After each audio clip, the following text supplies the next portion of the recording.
Hi, I'm going to look at question number 7. And question number 7 asks, Mr. Lopez, science class, is playing an educational game to study the periodic table.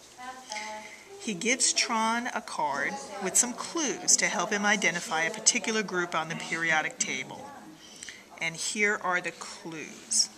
It asks, which chemical group reacts with water to form basic solutions, readily combines in nature to form other compounds, and loses 2 outer energy level electrons to form +2 ions. So in order to answer this question, we need to look at the clues and use our periodic table to decide what elements in what group would best fit the clues. So we know that the element we're looking for, the group we're looking for, is one that's reactive. Let's look at the choices we have. Choice number 1, or choice number A rather, is for group 1 elements. So our group 1 elements would be right here, going down, starting with hydrogen. Choice number 2, or B rather, is group 2 elements, which would start with beryllium. Choice C is group 16, elements such as oxygen and sulfur. And choice D is for group 18, which would be what we call the noble gases, helium, neon, argon, and so on. So let's look at the clues again. We want to know which chemical group reacts with water to form basic solutions, readily combines in nature, and loses 2 outer energy level electrons to form +2 ions. Well, we can immediately eliminate choice D, or group 18, because the noble gases do not react. Their outer energy level is full with their 8 electrons. Group C, or choice C, which is group 16, these are elements that are nonmetals, and as such, they are not going to be losing electrons. They're going to be gaining electrons, so we can eliminate that. So we're between choice A for group 1 and B for group 2. Well, the clue that gives it away is clue number 3. It says it's a group that loses 2 outer energy level electrons to form +2 ions. And that is descriptive of group 2 on the periodic table. They need to, or they would give up 2 of their electrons in order to form a full outer energy level. So our best choice would be choice B, group 2. All right, this is question number 8. The question asks, some thunderstorms are caused by convection resulting from the collision of 2 air masses. Which describes the collision involved in this type of thunderstorm? Now, thankfully, we can reason this out even if you forget the word convection. Well, let's just think about it for a second. The first choice is F. 2 cold fronts collide. Now, because they're similar temperature and they would be similar pressure, not much is going to happen. They're both going to kind of sit there. And that's an unlikely event. Same with G. 2 warm fronts collide. All right, similar temperature and pressure. We're not going to have a lot of movement of air and moisture, so we're not going to have thunderstorms. Now, the next choice, H, says a cold front moves into an area with warm air. So here's our cold front, and that's going to move into an area with warm air. And that warm air is going to go up. And I, a warm front, moves into an area with cold air. The cold air is just going to sit there, and the warm front is going to go up. But now you notice in this case, slope is very gentle. That's going to produce showers. Remember, the question asks for thunderstorms. Now, we're lucky in Florida. We get good examples of these. They're called occluded fronts. That's when a cold front moves in really quick, and it almost looks like a mushroom cloud or like a nuclear explosion. That is warm air going off very quickly, and those produce storms that are, well, I guess you could say violent, but are more powerful, more of the type of thing you'd think with the crazy rain and the crazy thunder. So again, the answer here is going to be H. A cold front moves into an area with warm air. And like I said before, we get great examples of that here in Florida. Number 9. Sugar molecule A is converted to usable energy by a specific enzyme. If a different sugar molecule B is substituted, the energy conversion will not occur as shown below. Why will the enzyme convert only sugar molecule A to usable energy? Let's go through these 4 possible choices and see what's the best correct answer. A, the enzyme is specific to a type of sugar. This one is the correct answer because of the way enzymes work. Enzymes work with a specific type of molecule. So in this case, the enzyme only works with sugar molecule A. It doesn't work with B. Let's look at the other answers so we can see why each one of these is incorrect. B, the concentration of molecules is different in each sugar. Concentration can affect the rate or how quickly a reaction would occur, but it wouldn't affect whether or not it occurs in the first place. So this one would not be correct. C, sugar molecule A may be degrading the sugar molecule B. This is one that just doesn't really make any sense at all. A and B aren't reacting together at all. It's showing A with the enzyme or B with the enzyme. They're not having any interaction. In addition, it doesn't really make any sense that they would degrade. Sugar molecules wouldn't really degrade each other. So that one is also incorrect. D, the conversion is only partially complete with sugar molecule B. Well, this one, if we look at the diagram here, it shows with sugar molecule B that there is no reaction. It's not partial, it's just not happening at all. So this is not correct as well. So A, back to A, that is our correct answer. It's the only one that really makes sense. The question asks, gravitational potential energy is the energy an object possesses due to its position relative to Earth's surface.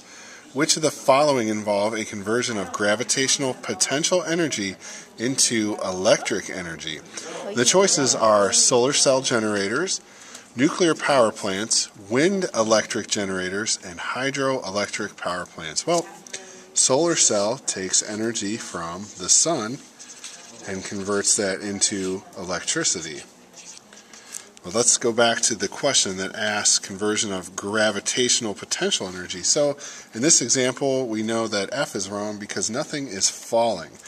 All right, solar energy is not pulled by gravity. So let's rule out F. Nuclear power plants, that harnesses the energy that is being released by radioactive material. That heats up water, that heats up steam, that drives turbines. So that has nothing to do with gravity either. Wind electric generators, these are these big things sometimes you see on hills or oceans. Looks like a big windmill. And that is spun by wind, which is driven by pressure changes. So that is incorrect, which leaves us with I, hydroelectric power plant. And those of you that are from my home area in upstate New York know that Niagara Falls is a bunch of falling water that spins turbines which convert into electrical energy. So here's our little outlet over here.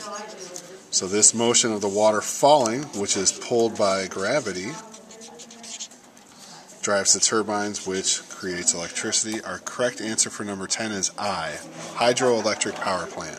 And Mr. Oyer, how could they have looked at the word hydroelectric and made the connection to water?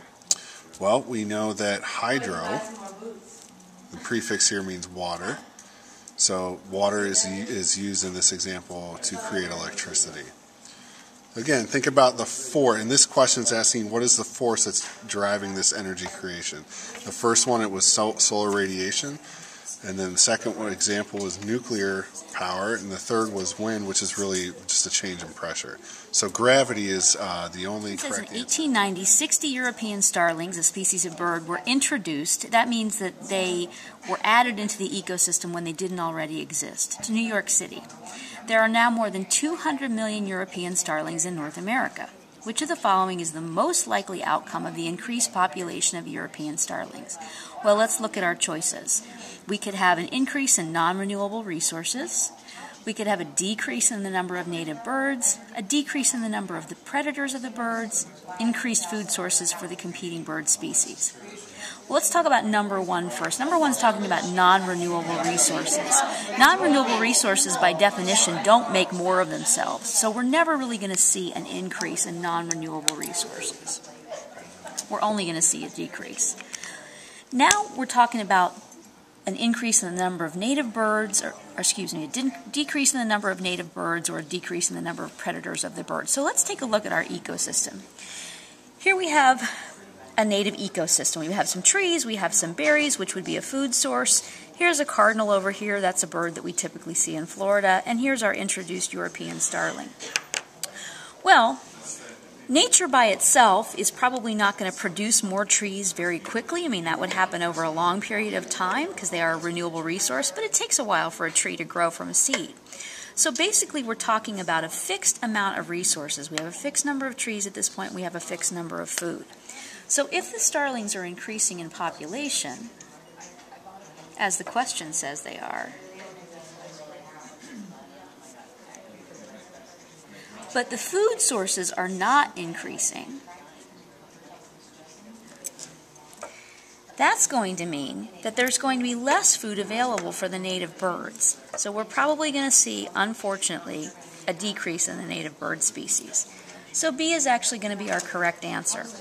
But let's talk about why the other two would not be correct. If we saw an increase in European starlings, which can also be a food source for bigger birds like hawks, we're probably not going to see a decrease in the number of predators of the birds because the predators' food source is increasing, and so the predators are also going to increase. Increased food sources for the competing birds, well, we talked about the fact that in our ecosystem we're not going to see the amount of food increase rapidly because it's going to take a very long time for a new tree to develop from a seed and grow to the point where it itself is producing seeds. So again, the correct answer is going to be most flower species reproduce sexually.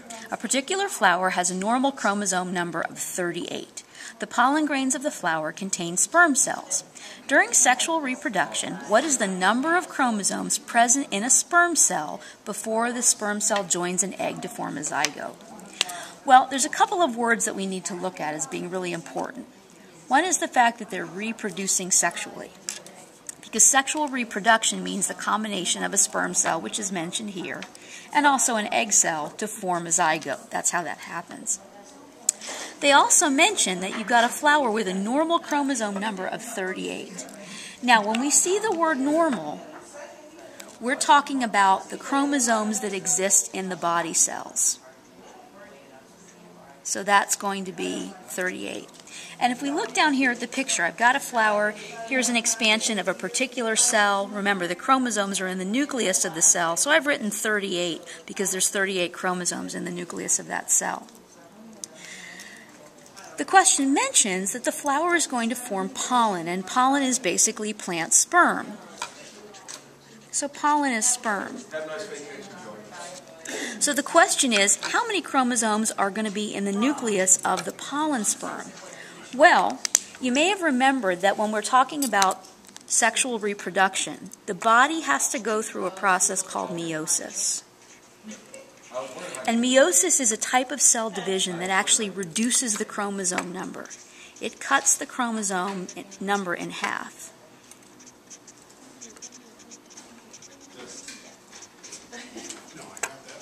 So if we start out with 38 chromosomes, and we take 38, and we divide that by 2, that's going to give us 19. So if the body cell of the flower has 38 chromosomes, both the sperm cell and the egg cell would have 19. Now, of course, what that means is that when you get this, and you get an egg cell that also has 19, that's going to put them back to 38, the number where they should be. So the correct answer is going to be G. Now, why wouldn't it be the other ones? Well, 2 is just a pretty random number. There's not any sort of math that we could do here that's going to bring us to the number 2. A sperm cell is not going to keep the same chromosome number because that would mean you'd have 38 chromosomes in the sperm and 38 chromosomes in the egg cell, which when they fertilize, when they combine, the zygote would have 76. That'd be way too many.